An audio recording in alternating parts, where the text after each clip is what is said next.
দর্শক, এই মুহূর্তে আমরা সিটি কলেজের সামনে রয়েছে এবং সিটি কলেজের ভেতর থেকে মাইকিং করে শিক্ষার্থীদের উদ্দেশ্যে কিন্তু শিক্ষকরা ঘোষণা দিচ্ছেন। তারা বলছেন শিক্ষার্থীদের উদ্দেশ্যে তারা শান্ত হওয়ার কথা বলছেন এবং পুলিশের উদ্দেশ্যে কিন্তু তারা ভুয়া বলে স্লোগান দিচ্ছেন। এবং এই মুহূর্তে কিন্তু এখানে রয়েছেন রমনা জোনের ডিসি মাসুদুল আলম এবং শিক্ষার্থীরাও কিন্তু এই মুহূর্তে রয়েছেন এবং শিক্ষকরা আসলে মিডিয়ার সামনে কোনো ধরনের কথা বলতে আসলে নিষেধ করছেন যেই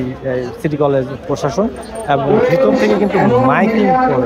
মাইকিং করা হচ্ছে এবং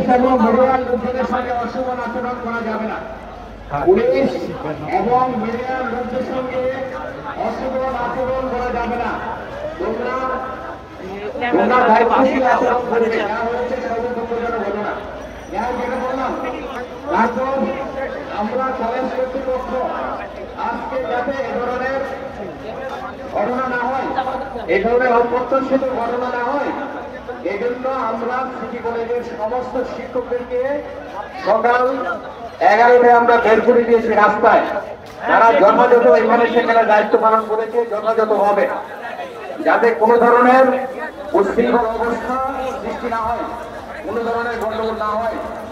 কিন্তু আমরা হঠাৎ করে দেখলাম 11:30টার সময়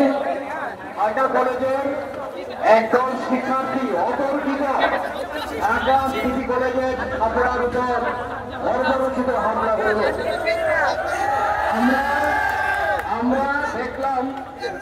ঢাকা শহরের ধানমন্ডির মতো একটি নিরাপদ জায়গায়